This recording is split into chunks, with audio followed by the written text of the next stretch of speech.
Everyone, আজকে আমরা বুক ফেয়ারে যাচ্ছি। তো সবাই মিলে যাব, এটা গিয়ে কি কি করি সব তোমাদের সাথে আমি শেয়ার করব। চলো টাটা। এই যে ডেভিডও চলে এসেছে, চলো গিয়ে তোমাদের সাথে দেখা হচ্ছে। টাটা। 5 মিনিটে রেডি হয়েছি। এই যে আমার ডেভিড বাচ্চা, ডেনজোকে মিস করছি শুধু, বাট কি করা যাবে। তো এই যে আমরা রাস্তায় বেরিয়েছি আমাদের বাড়ি। তো ক্যাব আসবে, তো ক্যাবের জন্য ওয়েট করছি। প্রিন্সেস ডায়না, চলো। 0545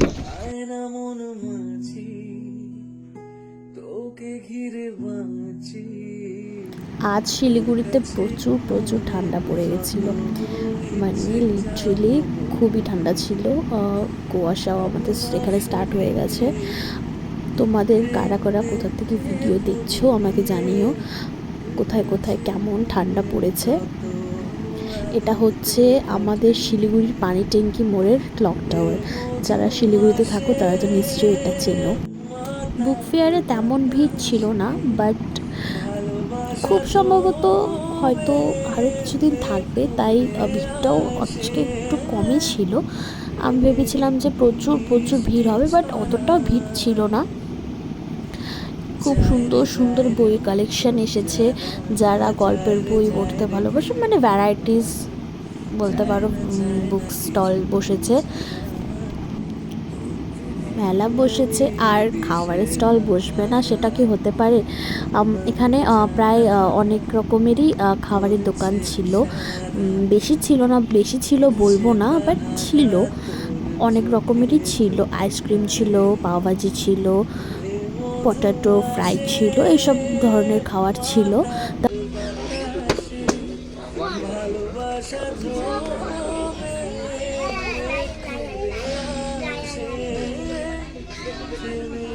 সরি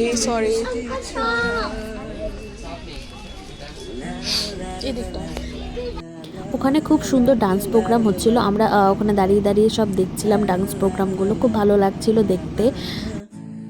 এই পোর্ট্রেটগুলো জাস্ট অসাধারণ ছিল, মানে আমার দেখে জাস্ট ওয়াও লেগেছে, ওয়াও। চা বাগানের উপর প্রথম উপন্যাস লিখে উনি সারা ফেলে দিয়েছিলেন চা ডুবুরি। এবার দ্বিতীয় উপন্যাস সাঁজদিয়ার চুপ কথা, সুকান্ত নাহা।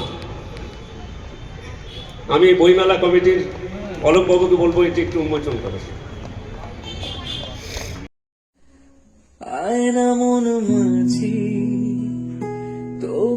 कैसा लग रहा है खाने को? कैसा लग रहा है बोलो। अच्छा, तो आज घूम के कैसा लगा तुम्हें? बहुत ही अच्छा। कैसा लगा? बहुत ही अच्छा। ये आइसक्रीम खा रहे हैं। चलो बाय बाय। इस्कॉन मंदिर, अब हम लोग घर पे जा रहे हैं। Let's go.